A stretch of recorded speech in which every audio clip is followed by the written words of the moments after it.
Most men think connection is built through what they say, the right words, the right compliment, the right moment to be vulnerable. But here's something that might actually bother you a little. Women don't connect through words the way you think they do. In fact, the more effort you put into saying the right thing, the more disconnected she often feels. And if you've ever had a conversation with a woman that went perfectly on paper, you were funny, you were open, you said all the right things, but somehow afterward, something still felt off. You weren't imagining that. There's a reason for it, and it has nothing to do with what you said. In the next 10 minutes, I want to walk you through what actually creates that feeling of deep connection in a woman's mind. Not the surface stuff, the real thing. The thing that most relationship advice completely skips over, because honestly, it's harder to explain and harder to sell. But it's the only thing that actually works. And I'll tell you this up front. There's one insight toward the end of this that I've seen genuinely shift the way men relate to women.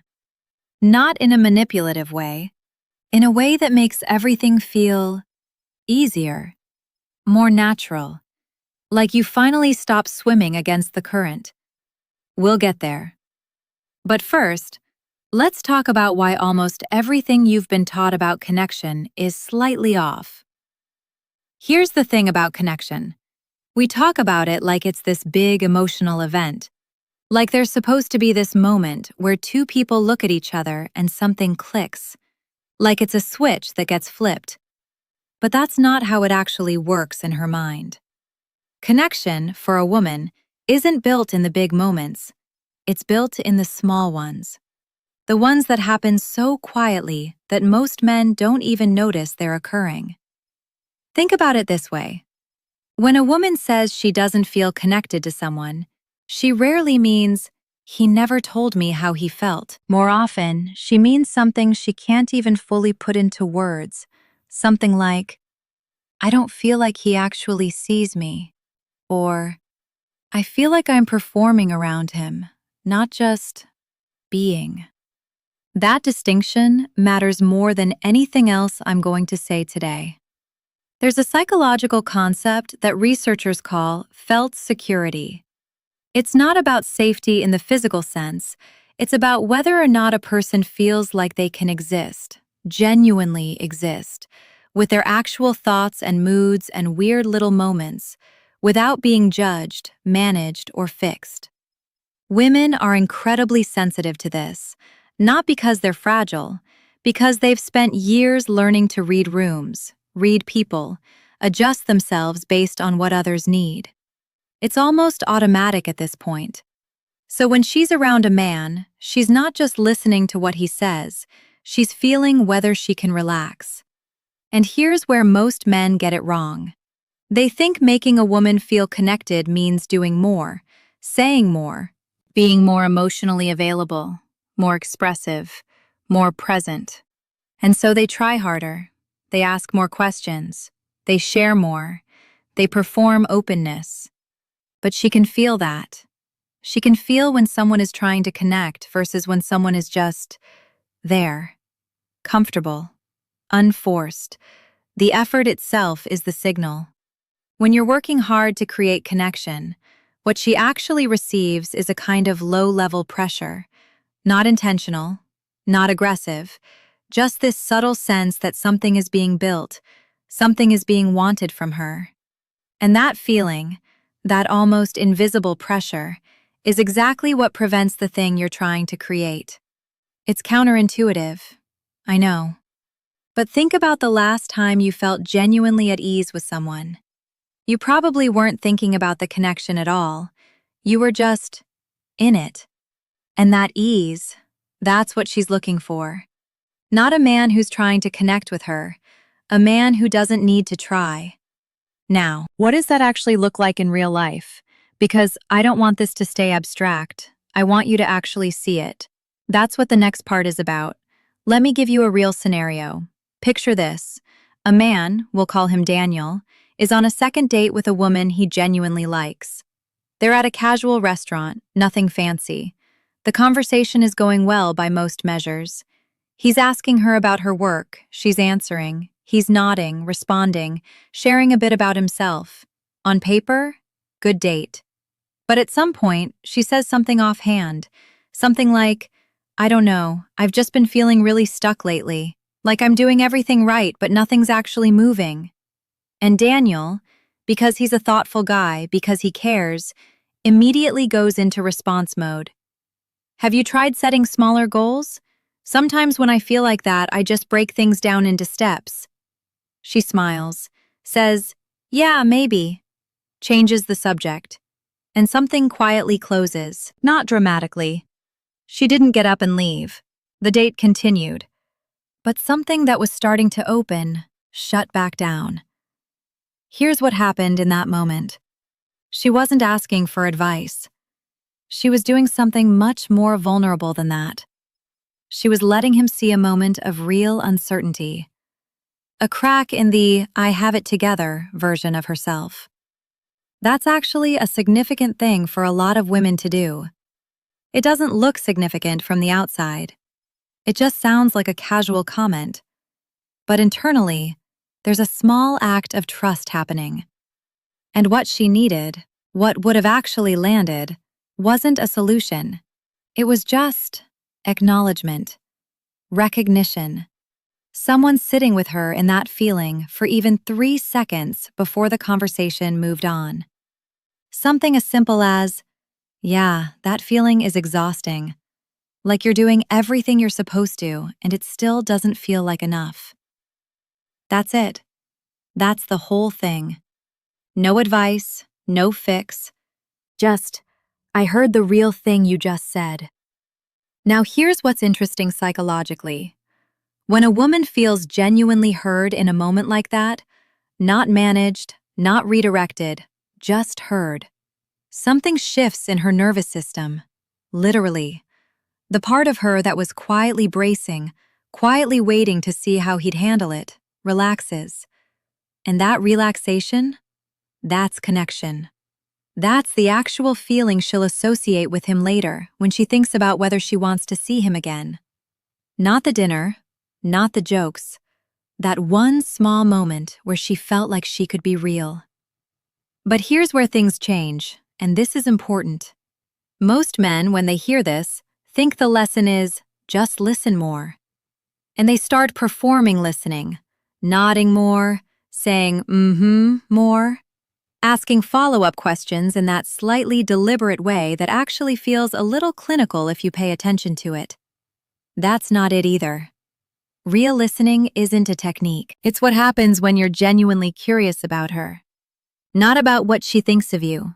Not about whether the date is going well. Not about what to say next. Just actually interested in what's going on inside her head. Women can feel the difference between a man who's listening to her and a man who's listening for his next move.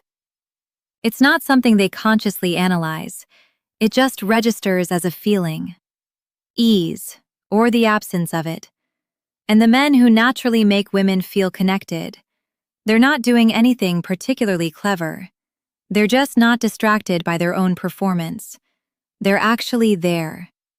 Which sounds simple, but for most men, especially men who genuinely care about how things go, it's actually one of the harder things to practice.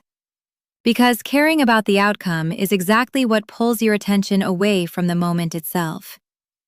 There's a second thing I want to get into. Because listening is one layer, but there's something underneath even that. Something about how you hold yourself in moments of tension that matters just as much. And honestly, this one surprises most men when they hear it. Let me tell you about a different kind of moment. Not a deep conversation this time. Something smaller, almost nothing on the surface. A man, different guy, let's call him Marcus, is out with a woman he's been seeing for a few weeks. They're walking somewhere after grabbing coffee, and she makes a comment, kind of teasing, a little edgy. Something that in a different context might land as slightly critical. Maybe about how he always picks the same type of place, or how he takes forever to make decisions. Small thing, throwaway comment. And Marcus does something that most men wouldn't think twice about. He gets a little defensive. Not aggressive, just that slight tightening. The explanation that comes just a half second too fast. I mean, I just thought you'd like this place. I asked you last week if... She laughs it off. He laughs too. The moment passes. But something registered. Here's the psychology behind what just happened. When a woman says something playful or slightly challenging, and a man immediately defends himself, what she's actually clocking, on a level she might not even consciously articulate, is how he handles discomfort. Not the specific comment, not whether he was right or wrong, just, does he have enough internal steadiness that a small poke doesn't rattle him? This is something researchers in attachment theory talk about as emotional regulation. The ability to feel a slightly uncomfortable emotion, mild criticism, uncertainty, tension, and not immediately act to resolve it. To just sit in it for a second, without needing to fix it or escape it. And women are drawn to this quality in a way that's almost primal. Because what it signals, underneath everything, is safety. Not physical safety, emotional safety. The sense that this person won't fall apart or turn cold or get strange just because something got slightly uncomfortable. That's what she's scanning for, constantly, without meaning to. Now imagine Marcus in that same moment. Same comment from her, but this time he just smiles. Not a forced smile, not a "I'm pretending to be cool" smile. Just a genuine, unhurried smile. Maybe he says something like, "Yeah, I probably do have a type when it comes to coffee shops." Light. Easy. Not performing confidence, just actually unbothered. That moment lands completely differently. Not because he said something impressive, but because he didn't flinch. And here's what happens in her mind. Again, not consciously. She files that away. She thinks, maybe without realizing she's thinking it, he's okay. He's not fragile. I can be myself around him without worrying about how he'll take it. That feeling is extraordinarily rare for a lot of women because so many men, even good men, carry this low-level emotional fragility that she has to tiptoe around. She has to soften her humor, measure her honesty, be careful with how direct she is. And that carefulness, that constant, subtle self-editing, is exhausting. And it makes genuine connection almost impossible because she's never fully herself. But when she meets a man who doesn't require that management, that's when something real can actually start. Here's the emotional truth underneath all of this, and this is the part I want you to sit with for a second. Most men are trying to get women to feel something: attraction, interest, connection. And that trying, that need for a particular outcome, is exactly what creates the distance they're trying to close. The men who women feel most deeply connected to aren't the ones who did everything right. They're the ones who were simply, genuinely okay with themselves.